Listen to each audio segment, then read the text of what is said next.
all about things that are happening on our planet. And they especially affect the oceans.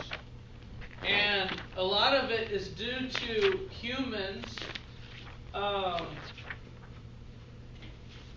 Things like overfishing and pollution and climate change that we need to know about and be sensitive to.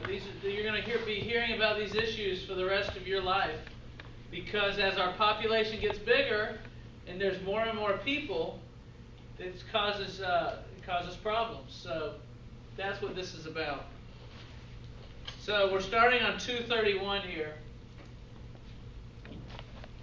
Human activity has been gradually changing the climate, especially recently. Measurements from various sources show that the Earth has been getting warmer. All scientific studies have agreed with the findings. You might hear, global warming. Some people say it's happening. It's probably not really happening. It's a political issue. And what you hear out in the media is often not what's reflected from the science that's been done on it. The science that's been done says that the Earth is getting warmer. The media says, some people say it's getting warmer, some people say it's getting cooler. There aren't any scientists saying that it's not getting warmer. Only laymen. So all of the studies, anything that has numerical evidence, quantitative data, all point in the same direction. And we're going to go over some of that data here.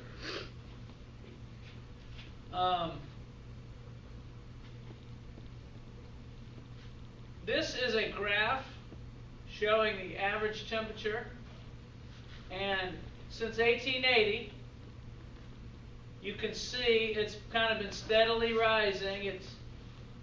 It's like any complex system, it goes up and down, but the overall trend is a trend upward. Now you can see it's only going up. It's went from an average temperature of 13.6 Celsius to 14.4 Celsius. That's less than 1 degree Celsius.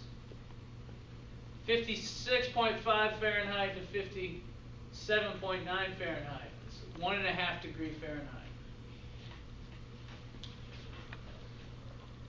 And to us, if you're feeling it, 1.5 degrees, that's not that much. It doesn't feel like that much. So a lot of people say, it's not really, it's not much, or, it's only a little bit. But what scientists are afraid of is if that continues for a long time, you got a real problem. And another thing scientists are concerned about is the signs point to that this is a logarithmic growth. That as time goes by, it might start going up even faster than it's been going up. So those are some concerns. One way that they can tell the temperature going back in time is through what are called ice core samples. Scientists can take a big drill and drill down through the layers of ice. Can you see how there's layers here? Here's how these layers come about. It'll snow, and the snow lands on the top of a glacier and freezes and becomes hard and becomes part of the glacier. And then the next year it'll snow even more, and it'll press down on the layer below it and compact it. And so you get layer upon layer of compacted snow. And you can see it just by looking in the eyes. So what scientists will do is take a device, it's called a borer, B-O-R-E-R, and it's just a tube, it's a hollow tube, and they can use a machine to shove it down or cut it down into the ice. And then they can pull that tube up, and it's just like a long popsicle, like a long stick of ice. And you can see those layers in it, you see.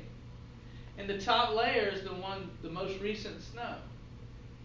And every year there's a layer, because the snowfall varies from year to year, the amount of snowfall. The width and color of the ice varies. So each line there represents a year. And so you can count back a number of years in a glacier. The glaciers are so wide that if you cut into a glacier that's in Antarctica or Greenland, these glaciers are like a mile thick. And you can get data going back 600,000 years. So there's 600,000 layers of ice in one of those glaciers. And so you can tell exactly how much snowfall there was, for instance. The more snowfall, the wider the layer, you see. You can tell how much snowfall there was 246,333 years ago. How much snowfall we got that year. And even more advanced, you can go into that layer and you can pull out some of that ice. And you can subject it to tests that will tell you what the temperature was that year. Because there are isotopes of oxygen that vary depending on the temperature it is. Oxygen, do y'all know oxygen? Do y'all know some chemistry? A little bit? Oxygen is 16A. That's normal oxygen. But there's some oxygen out there that's oxygen 17A that has an extra neutron. Whoops. Or 18A. That's got 2 extra neutrons. And those are called isotopes of oxygen. And these isotopes of oxygen are radioactive. That means they'll shoot off neutrons or protons and change to some other element. And so these isotopes are giving off radiation. They're particularly, there's not very much of them there, but there's enough. And the hotter the temperature is, the more of these radioactive isotopes are present in the snow. Harris, are you getting all this? You need to understand how they got to this data. Seems like you're falling asleep. So the amount of these isotopes there are in the ice, the greater the amount, the more, the hotter the temperature was at the time. And so they can tell to a very accurate level the temperature of the area at the time that it was snowing, the time that snow fell. So you can use this data and make a history of the Earth and the temperatures that were on the Earth.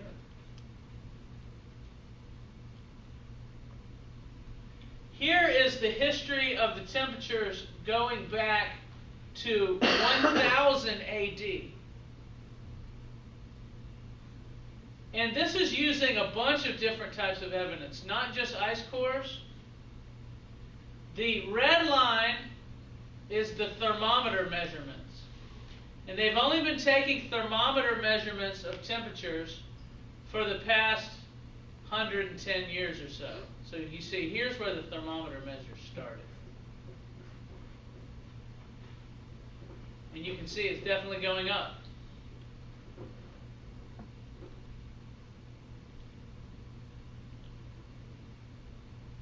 I'm trying to see. It doesn't have what the brown is, does it?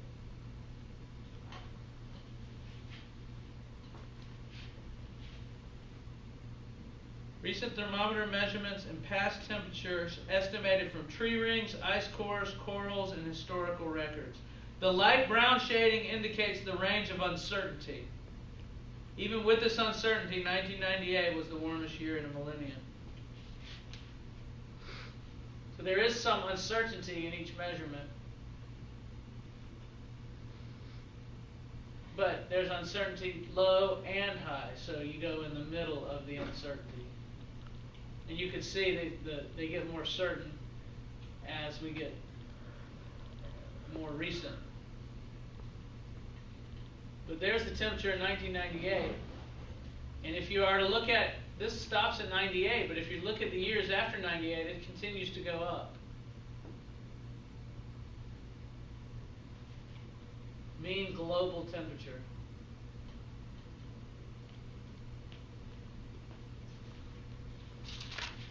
So here again, the thermometer records are the black line in the front. Tree rings. We can also tell temperature from tree rings. If you cut a tree and you look at the rings that are in the tree, the growth rings, trees grow more at warmer temperatures, you see. So the growth rings are wider when the temperature is warmer. And so you can take really old trees. I just came from San Francisco. We went and saw the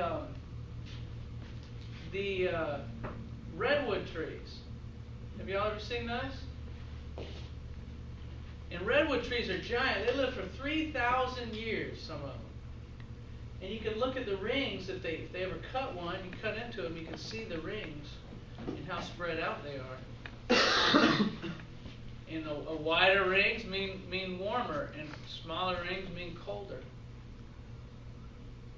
So the green line is temperatures taken from tree rings. Borehole temperature. I think that's boring down into the glaciers. I'm not sure what that is. Glacier lengths. Anyway, all signs from all sorts of data point to temperature going up. So, if all this evidence says temperature's going up, then you might want to ask, why is that? Well, it's a process called the greenhouse effect. Now, here are the major greenhouse gases: water, carbon dioxide, methane, and nitrous oxide. You probably ought to memorize those four. Those are the four main greenhouse gases that make our atmosphere warm. If these molecules didn't exist in our atmosphere, it'd be freaking cold right now.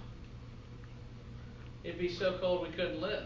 So it's a good thing we have this greenhouse effect, or we'd be real cold.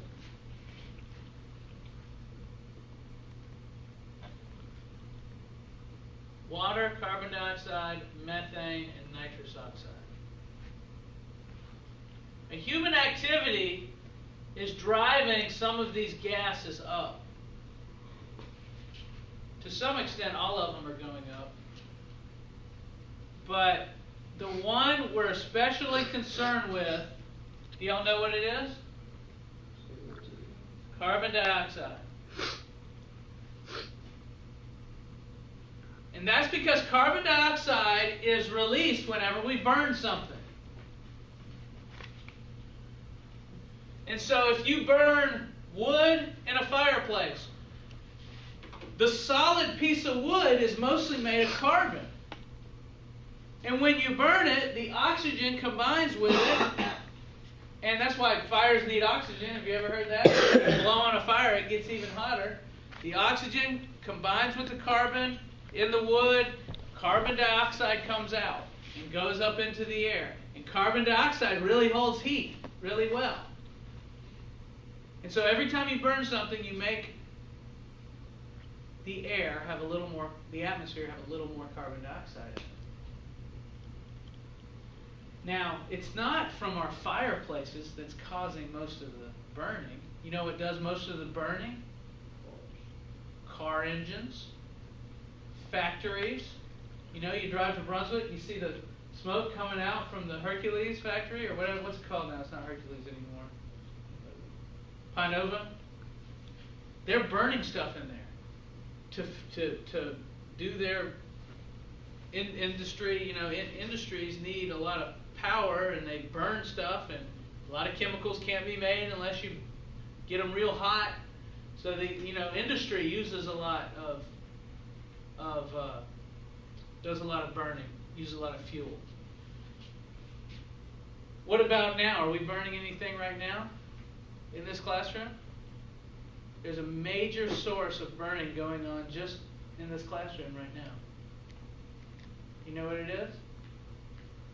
I'll give you a hint right here. Hi, I'm the alligator. You ever make puppets? Huh? Can you guess what it is? What? The bulb. Lights, air conditioning, heat. All electricity is made through burning. They burn coal in power plants, and it heats up water, and the hot water rises, and it spins the turbine. And the spinning turbine creates electricity. You can learn how when you take physics. All our electricity, almost all of it, is created through burning stuff. And all that will produce extra carbon dioxide. And which, you drive up the amount of carbon dioxide, you drive up the temperatures. And it used to be, when the human population was low, it didn't matter. You could burn however you want. You're not releasing that much carbon dioxide into the air.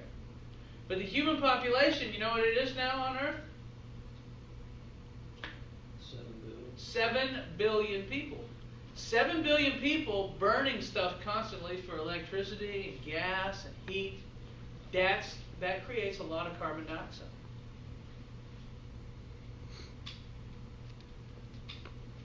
So here's a little diagram that's in your book on page 232, and it shows sunlight comes into the Earth. Some of it just bounces off and returns to space. Some of it bounces off the atmosphere and returns to space. Some of the sun bounces off the Earth and returns to space. But some of the sun stays in and is trapped by methane and carbon dioxide and water.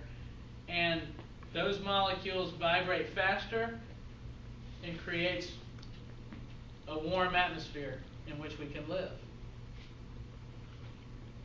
Basically, another way to think about it is it thickens the atmosphere. The atmosphere gets thicker when you put more of these gases in it. Another thing that causes problems is clearing land. You know, this school, where this school is located, for instance, did you know it used to all be woods? Were some of y'all here in lower school before they built this building? Anybody here before they built the building? Y'all remember when this was woods? Okay, well, when they cleared this out to put this building here, what did they do with the trees? Can you guess? They burned them, probably. Because you can't just throw trees away. They're so big. You got to do something with them. Some of it they cut up and make into wood products like furniture and stuff. But they only use about 10% of a tree for that. All the rest of the other stuff is burned up into the atmosphere. So everywhere where they clear land for anything, a mall, a Walmart, a road, they're burning all that wood. And that's carbon that's now up floating around in the atmosphere that can trap heat. One tree will produce a heck of a lot of gas when it's burned. It's estimated that about half the trees in the world have been cut down to this point. Anyone here ever been to Europe? Some places in Europe, did you see any trees over there? It depends on where you go in Europe. Not many. They have a lot. One of the things you'll see when someone from Europe comes to America for the first time, they'll be like, "There's so many trees here." You know, there's not many roads in Europe where you're riding along, you're just seeing tree after tree after tree like you have, like going through Georgia. They've pretty much cut them all because civilization has been over there for longer, you see. And they've spread out, and as humans have spread out, you lose your trees.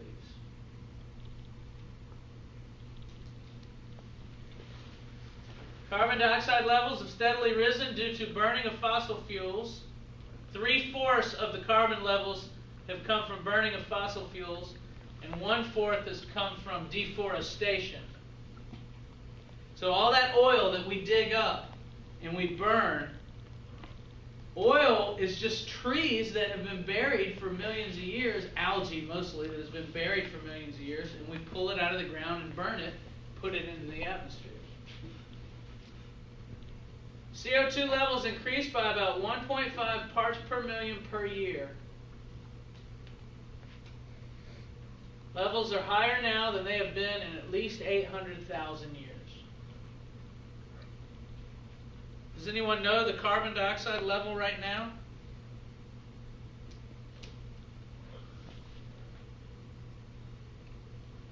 I think they listed in the book. It's about 380 parts per million.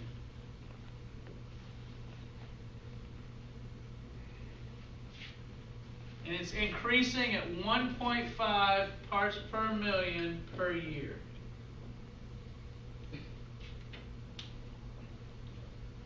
So let's see, when I was y'all's age, 25 years ago, it was about 350 parts per million. And now it's 380 parts per million. And when you get my age, it'll probably be 400, 410. Just keeps going up and up.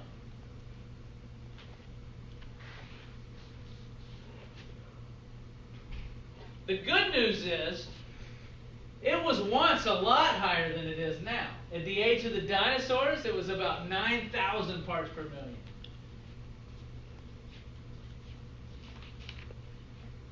It was also real hot at the age of the dinosaurs. And the ocean levels were way up. So this is a marine biology class. We're kind of worried about the effects on the ocean. As it gets hotter, the oceans rise.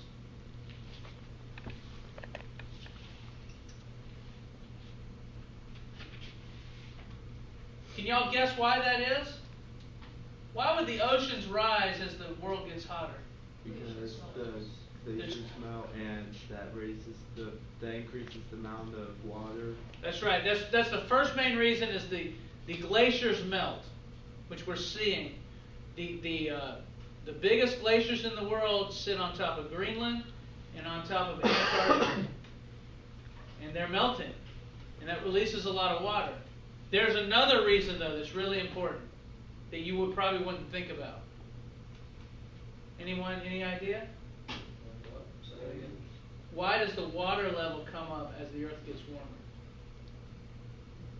Most beaches are eroding because of this, because the ocean levels are rising.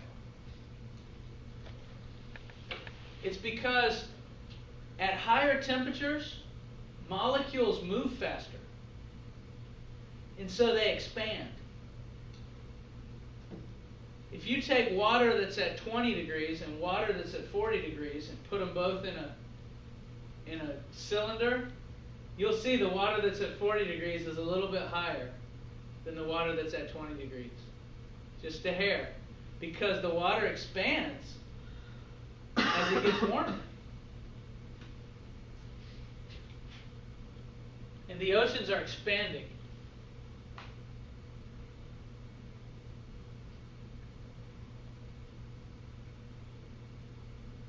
This is CO2 data taken at various places. Law Dome, Adelie Land, Mauna Loa, Cycle, and the South Pole. They're measuring the CO2 in all these different areas. And in all of the areas, it's going up the same way. Do you see that curve? That's what I talk about when I say logarithmic growth. A logarithmic growth curve goes like that. And it exactly follows human population growth. Humans, for the longest time, had a kind of a low population. But just in the last couple hundred years, the human population is skyrocketing. And carbon dioxide goes with it. And so we ought to see temperatures follow, just the same.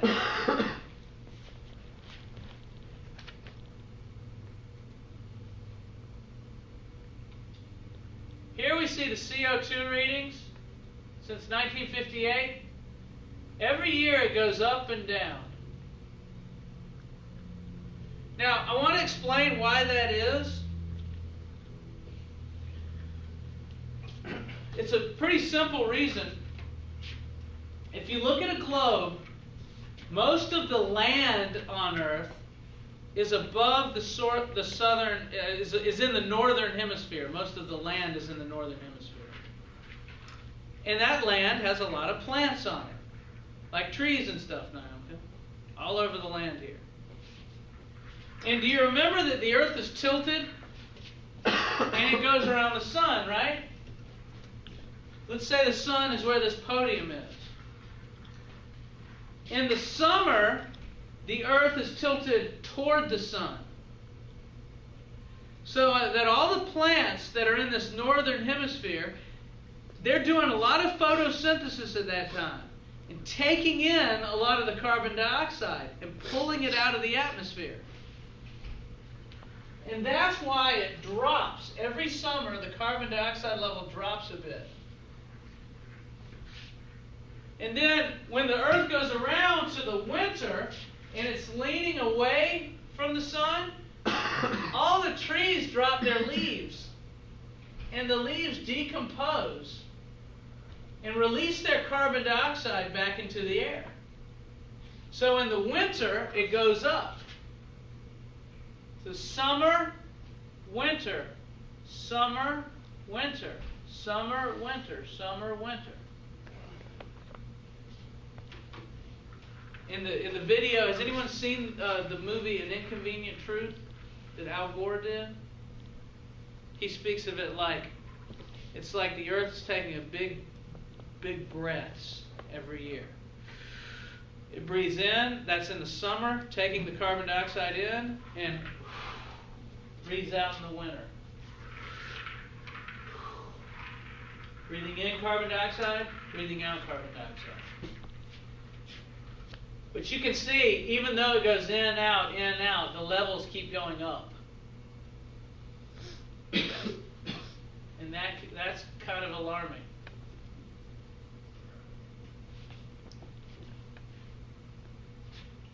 The green line is what we predict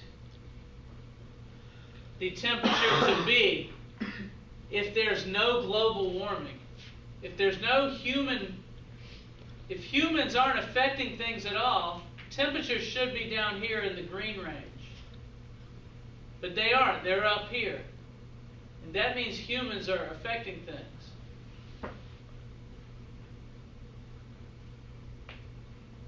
So this is what would be, this green is what nature, what would happen without humans. The brown is what we predicted should happen with humans, and the black is what is actually happening. It's actually going up, not staying kind of neutral. Some video footage on this.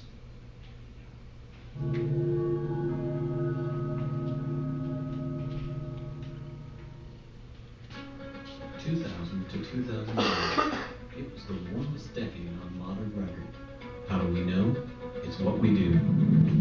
NASA has satellite missions monitoring climate. They're up there right now, gathering data, analyzing trends, and sharing both raw data and results with everyone for free. Why are temperatures rising? Why aren't changes the same everywhere? How are humans contributing to climate change? What changes are already occurring today? Find out for yourself. Our warming world at nasa.gov. Climate scientists at NASA's Goddard Institute of Space Studies, or GISS, just released a new analysis of global average temperatures showing that 2009 was tied as the second warmest year ever recorded. And looking just at the southern hemisphere, 2009 even broke the record as the warmest year ever in this half of the world. In fact, 2009 was virtually tied with 5 other recent years in its position as second warmest on record: 1998, 2002, 2003, 2006, and 2007. And it was only a fraction of a percent cooler than the warmest year, 2005. Yet when looking at global temperatures over a longer time frame, these scientists found a persistent warming trend over the past 3 decades. with the average global temperature increasing by roughly 1/3 of a degree Fahrenheit per decade. This past decade, from 2000 to 2009, was the warmest yet. And when looking back all the way to 1880, the year when precise temperature record-keeping began, scientists observed about a 1.5 degree Fahrenheit rise in global temperature. There are already beginning to be effects of 1 or 2 degrees warming, and if we get